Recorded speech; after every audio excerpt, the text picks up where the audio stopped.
माँ को गए 15 दिन हो गए थे।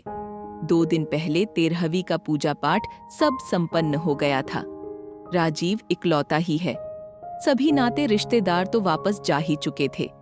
बड़ी वाली ताई जी अब भी रुक गई थीं। बहू से वह बोली, संध्या छोटी का संदूक खोलकर तो देख लो तुम दोनों। माता पिता का छोड़ा सामान बच्चों के लिए आशीर्वाद स्वरूप होता है। संध्या ने धीरे से राजीव से जाकर कहा, ताई जी, अम्मा का संदूक खोलने के लिए कह रही हैं। आप कमरे से बक्सा यही ले आइए, हम फिर उनके सामने ही खोल लेंगे। पत्नी की बात सुन राजीव अनमने मन से माँ का संदूक उठाकर ले आए थे। छोटा सा संदूक था। अरे बेचारी क्या छोड़ गई होगी, वह तो पुण्यात्मा थी। छोटी ने कभी भी मेरा तेरा तो किया ही नहीं।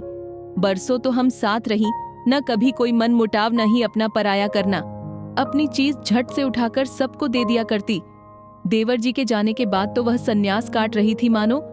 ताई जी भावुक होकर कहने लगी थी। राजीव ने बक्सा खोला। 4-6 सादा सी सूती धोतियां और नित्य पहनने के कपड़े करीने से रखे थे।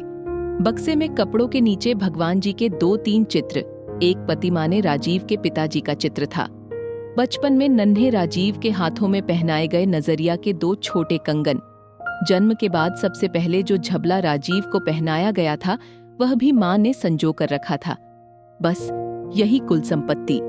माँ ने जीते जी सभी भौतिक वस्तुएं त्याग ही दी थीं, परंतु ममत्व का नाता, जिसके समक्ष तो ईश्वर भी नतमस्तक होते हैं, उसको उन्होंने अपने भीतर कहीं छिपाकर रखा हुआ था। नन्हे झबले को देखकर राजीव अब भावुक हो गया। झबले को हाथ में लेकर उसने अपनी आंखों से लगाया और वह फूट फूट कर रोने लगा था। ताई जी और संध्या भी अब सुबक रहे थे।